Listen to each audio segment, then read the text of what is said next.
Stephen Hawking yari umuhanga ukomeye cyane mu bya science, physics ndetse n'isanzure, cosmology. Uyu arazwi ku isi yose kubera ubushakashatsi ku miyoboro y'umwijima, black holes ndetse n'inkomoko y'isi, universe. Yanditse ibitabo byamamaye cyane biramenyekana ku isi, harimo nka A Brief Story of Time. Icyamuhesheje izina rikomeye cyane nuko yashoboye gusobanura science ikomeye mu buryo bworoshye abantu bose bashobora kumva. Murakaza neza mu kiganiro Ubuzima bushoboka.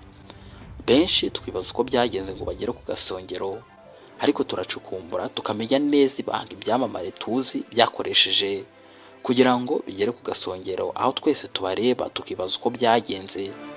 Ni inkuru mpamo mu rugendo rwabo, zigizwe n'ibyiza ndetse n'ibibi, ariko zikaba zararemye ubuhangange mu ngeri barimo politike, ubuzima, filime, siporo, ubucurabwenge, ubwanditsi, ubukungu ndetse n'ibindi. Uyu munsi wa none tugiye kubagezaho amateka ya Stephen Hawking. Byagenze bite kugira ngo uyu mugabo amenyekane kugeza naho ubu ngubu tumukozeho ikiganiro? Icara tubane, ariko ukore subscribe niba utarayikora kugira ngo tujye duhora tubana. Bahaye ikaze.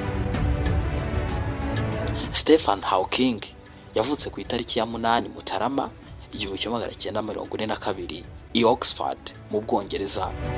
Yavukiye mu muryango ukunda ubumenyi kubera ko se yari umuhanga mu buvuzi, naho nyina yari yarize muri kaminuza mu gihe byari bigoye cyane ku bagore. Akiri umwana yakundaga cyane kureba inyenyeri, kwibaza ku isi ndetse n'ikirere. Ibi byamuteye inyota yo kumenya ukuri kwisanzure. Yinjiye muri kaminuza ya Oxford afite imyaka 17, yiga fizike aho kwiga imibare kubera ko itari hari. Nyuma yaje gukomereza muri kaminuza ya Cambridge aho yize cosmology, ubushakashatsi ku isanzure. Nubwo atari umunyeshuri wiga cyane ku buryo busanzwe, yari afite ubwenge budasanzwe bwo gutekereza cyane, deep thinking. Gusa yaje guhura n'imbogamizi, hagira ikibazo cy'indwara. Afite imyaka 21 gusa yanduye indwara ikomeye cyane yitwa amyotrophic lateral sclerosis. Iyi ndwara ituma imitsi icika intege buhoro buhoro. Abaganga bamubwiye ko ashobora kuzabaho imyaka mike cyane, ariko yabayeho imyaka irenga 50 nyuma y'iyo diagnosis cyangwa se nyuma y'iryo suzuma. Iyi ndwara yatumye agenda atakaza ubushobozi bwo kugenda, akoresha akagare k'abamugaye ndetse aza no kuburijwe burundu. Nubwo atabashaga kuvuga, Stephen Hawking yakoresheje mudasobwa ifite speech synthesizer. Yandikaga amagambo akoresheje imikaya y'itama, check muscle, hanyuma mudasobwa ikayavuga. Ibi byatumye akomeza kwigisha, gukora ubushakashatsi ndetse no kwandika ibitabo. Stephen Hawking yakoze ibintu bikomeye cyane mu bumenyi. Icyambere ni black holes, imiyoboro y'umwijima cyangwa y'umukara. Yagaragaje ko iyi miyoboro ishobora gusohora imbaraga. Ibi yabyise Hawking radiation. Ibi byahinduye uko isi yumva isanzure. Yakoranye na Roger Penrose mu guteza imbere ibyo bitekerezo. Igitabo cye A Brief History of Time yanditse mu 1948 cyabaye icyamamare cyane ku isi kubera ko cyamaze imyaka irenga 4 ku rutonde rw'ibitabo byakunzwe. Cyasobanuye neza isanzure mu buryo bworoshye. Yanditse n'ibindi bitabo byinshi byigisha abantu science. Uyu mugabo yashakanye na Jane Weld mu 1965, babyarana abana 3, Robert, Lucy, Timothy.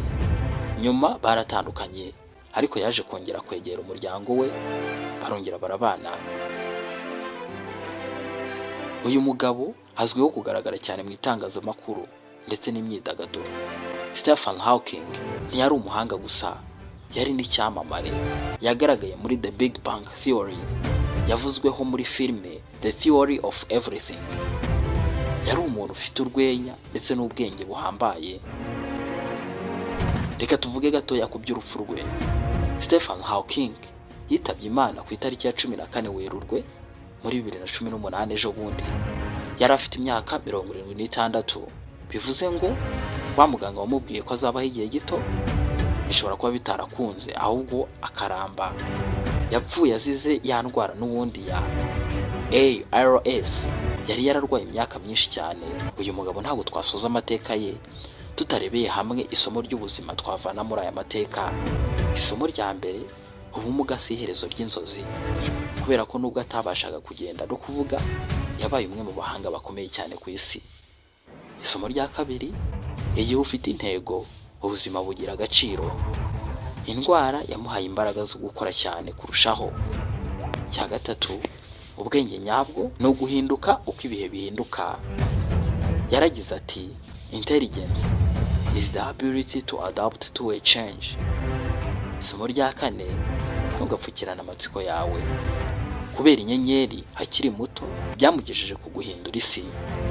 Ngana ku musozo w'iki kiganiro, ubuzima bwa Stephen Hawking butwigisha ko nubwo umubiri wagira intege nkeya, ibitekerezo bishobora guhindura isi yose.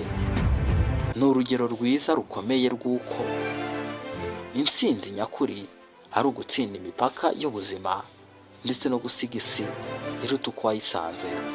Ni nahanga nsoreje iki kiganiro. Niba wagikunze ukore like, ukore na subscribe kugira ngo tujye tubana. Niba utarayikora, nzagaruka mu bindi biganiro bitaha. Ciao ciao.